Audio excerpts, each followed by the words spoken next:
Jomo Kenyatta stands as one of the most significant and complex figures in the history of Africa's struggle for independence.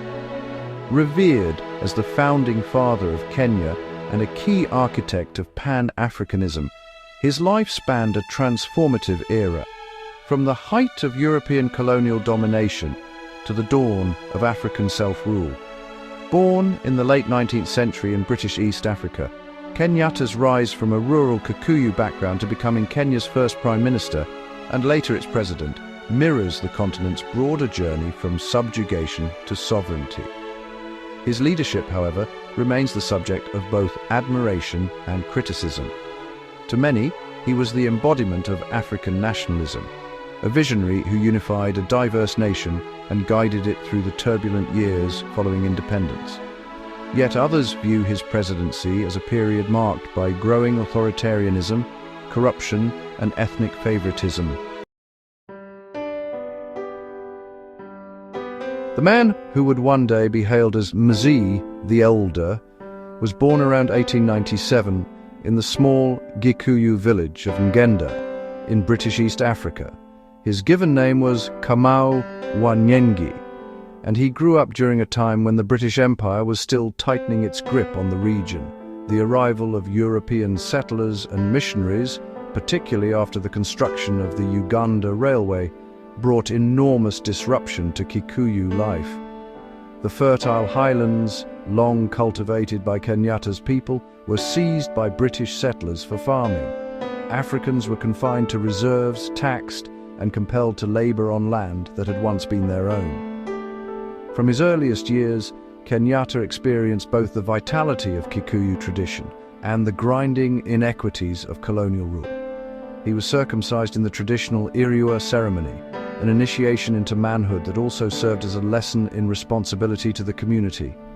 Yet he soon found himself drawn into the world of the colonial missions.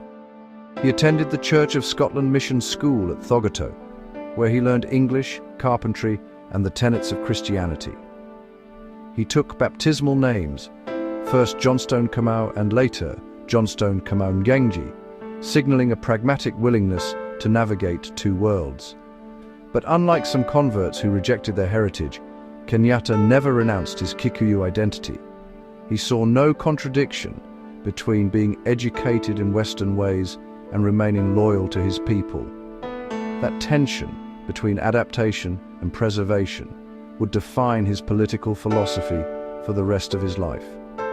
By the early 1920s, the young Kamau was working as a clerk and storekeeper, joining the Kikuyu Central Association, KCA, one of the first organized expressions of African political consciousness in Kenya. The KCA's main concern was land, the dispossession of Kikuyu farmers who found themselves squeezed between colonial taxation and the settlers' plantations. Kamau's eloquence and confidence soon caught attention. In 1928, as secretary of the KCA, he edited the association's newspaper, Megwithania, The Reconciler, which sought to unite Kenyans across divisions and call for justice. His emerging leadership was marked by moderation, patience, and strategy, qualities that would later distinguish him from more radical contemporaries. In 1929, the KCA sent Kenyatta to London to plead the case for African land rights before the British government. It was a daunting mission, a single African delegate confronting the machinery of empire. His petitions were politely received and quietly dismissed, but London would become a second home to him for nearly 2 decades, and it was there that he evolved from a local activist into a world-class political thinker. He studied briefly at Woodbrook College in Birmingham and University College London, before enrolling at the London School of Economics, where he came under the mentorship of the Polish anthropologist Bronisław Malinowski. Under Malinowski's guidance, Kenyatta produced a pioneering anthropological study of his own people. The result was the 1938 book Facing Mount Kenya, a brilliant and passionate defense of Kikuyu traditions, customs, and social organization. In Facing Mount Kenya, Kenyatta argued that African societies had complex systems of governance, education, and morality long before European contact. He described how the Gikuyu maintained communal land tenure, elders' councils, and rites of passage that instilled discipline and social responsibility. The book challenged colonial narratives that painted Africans as primitive or childlike, asserting instead a vision of cultural dignity. While studying, Kenyatta moved within the lively world of Pan-African politics in London. He befriended future leaders like Kwame Nkrumah of Ghana and George Padmore of Trinidad. These networks crystallized in the Fifth Pan-African Congress held in Manchester in 1945, where Kenyatta joined other delegates in declaring that the time has come when we must reject the slave status and claim our right to be free men. The war had changed everything. Europe was exhausted and its colonies were restive. Britain's moral authority was weakened by the contradiction between its fight against fascism and its continued domination of Africa and Asia. Kenyatta returned to Kenya in 1946, seasoned, educated, and ready to channel this new global momentum into local struggle. Upon returning home, Kenyatta took up leadership of the Kenya African Union, KAU, which evolved from the KCA into a broader nationalist movement. His message was still one of moderation, peaceful petitioning, negotiation, and education. Yet beneath this diplomacy, anger was fermenting among landless peasants and urban workers who saw no improvement in their lives. The British colonial government remained dominated by white settlers, and Africans were excluded from legislative representation. Land grievances deepened. Millions of Kikuyu had been forced into native reserves, while the best farmland was controlled by fewer than 30,000 Europeans. In 1952, this powder keg exploded into the Mau Mau Rebellion. The movement was largely Kikuyu-based, its fighters taking oaths of secrecy and unity as they waged a campaign of sabotage and assassination against colonial loyalists. The British responded with overwhelming force. Mass arrests, executions, and the establishment of detention camps where tens of thousands of Africans were imprisoned under harsh conditions. Though Kenyatta's actual involvement in Mau Mau remains debated, he consistently denied leadership of the movement. He was accused by colonial authorities of being its mastermind. In a show trial held at Kapenguria in 1952, he and several others were sentenced to 7 years hard labor for managing a proscribed society.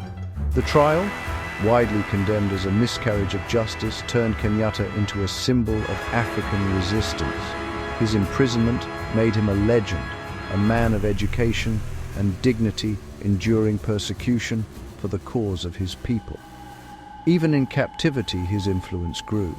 His followers adopted the slogan Uhuru na Kenyatta, freedom and Kenyatta, merging the man with the dream of independence itself. Kenyatta was released from detention in 1961 amid growing international pressure and the realization that colonial rule was becoming untenable. The winds of change were sweeping across Africa. Ghana had gained independence in 1957, Nigeria in 1960, and Tanganyika, later Tanzania, in 1961. Kenyatta's release electrified the nation. Crowds flooded the streets chanting his name. He took over leadership of the Kenya African National Union, the KANU, a party that represented most of the major ethnic groups, except the smaller communities aligned with the rival Kenya African Democratic Union, the KADU. Kenyatta's main challenge was to convince all groups that independence would not lead to Kikuyu domination. Negotiations with Britain took place at the Lancaster House Conferences between 1960 and 1963. Kenyatta proved a skillful negotiator, patient, calm, and pragmatic. He reassured British officials that Kenya would remain within the Commonwealth and respect the rights of minorities and foreign investors. On December 12, 1963, Kenya became independent, with Kenyatta as Prime Minister. A year later, it became a republic, and Kenyatta assumed the title of President. His inauguration marked one of the proudest moments in African decolonization, a peaceful transfer of power after decades of struggle. Kenyatta's first task was monumental: to build a nation out of 40 ethnic groups, to create a functioning economy, and to prevent the ethnic strife that had torn apart other post-colonial states. His vision was summed up in one word: Harambee, meaning let's pull together. It became both a slogan and a philosophy, calling on all Kenyans to contribute to collective progress through self-help and cooperation. Kenyatta's government moved swiftly to Africanize the civil service, education, and the economy. He maintained friendly relations with Britain and the United States, choosing a capitalist path of development rather than the socialist experiments seen elsewhere in Africa. This pragmatism won him Western aid and investment, helping Kenya achieve impressive early growth. He also introduced a program of land redistribution, purchasing European farms and resettling African families. However, the policy often favored political allies and wealthier individuals, leading to accusations of corruption and inequality.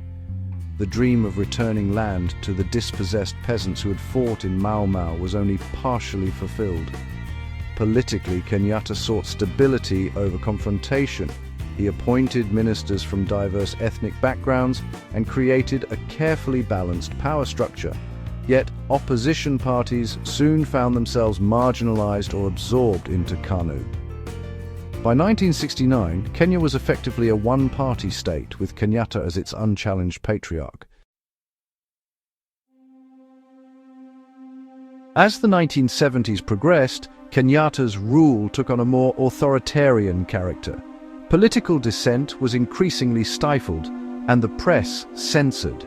The assassination of Tom Mboya in 1969, a brilliant young Luo politician and rising star, shocked the nation and deepened ethnic divisions. Many suspected the hand of political rivals, though no conclusive proof emerged. Kenyatta's health began to decline, but his political control remained firm. His inner circle, often called the Kiambu Mafia, after his home district, wielded enormous influence, consolidating wealth and land. Corruption became systemic, though the economy continued to grow at a steady rate compared to most African countries of the period. Despite these problems, Kenyatta's Kenya remained remarkably stable.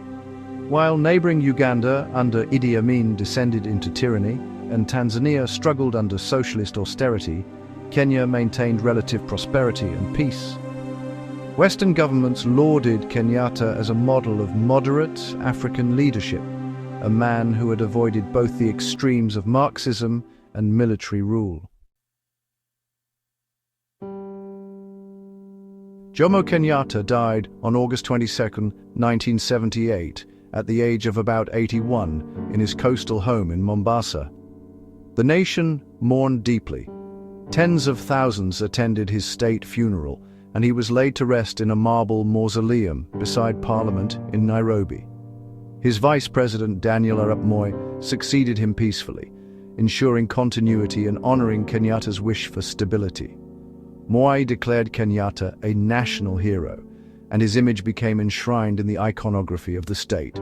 His portrait on currency, his name attached to universities, hospitals, and highways. The Jomo Kenyatta International Airport stands as a daily reminder of his foundational role. Yet historians and political thinkers have continued to debate his legacy. Was he the wise patriarch who guided Kenya through the perilous first years of independence, or the shrewd autocrat who entrenched inequality and suppressed dissent? The answer, perhaps, lies somewhere in between.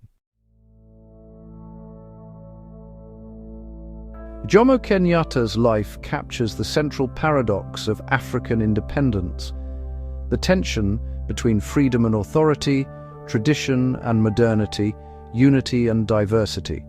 He was a man who believed deeply in order, continuity, and respect for elders, values drawn from Kikuyu tradition. At the same time, he was a modern nationalist who spoke the language of constitutions, diplomacy, and economic progress. His decision to maintain strong ties with the West was not simply opportunism, but strategic calculation. Kenya, he reasoned, needed stability and capital to survive. While others denounced imperialism in fiery rhetoric, Kenyatta quietly used the system to Kenya's advantage. However, his preference for centralized power and loyalty over accountability created patterns that endured long after his death. Elite dominance, ethnic favoritism, and limited political space. The political culture he established, paternalistic, cautious, hierarchical, shaped Kenyan governance for decades. And yet, Kenyatta's achievement remains monumental. He took a divided colony and turned it into a functioning nation-state, without civil war, secession, or the collapse that plagued so many others. His blend of pragmatism and charisma held Kenya together through its most fragile years. Jomo Kenyatta once said, "Our children may learn about the heroes of the past. Our task is to make ourselves the architects of the future." In his own way, he lived that creed. He was both a child of the traditional village and a man of the modern world, a student of anthropology, a political prisoner, and ultimately a statesman who commanded global respect. His leadership was not flawless, but it was foundational.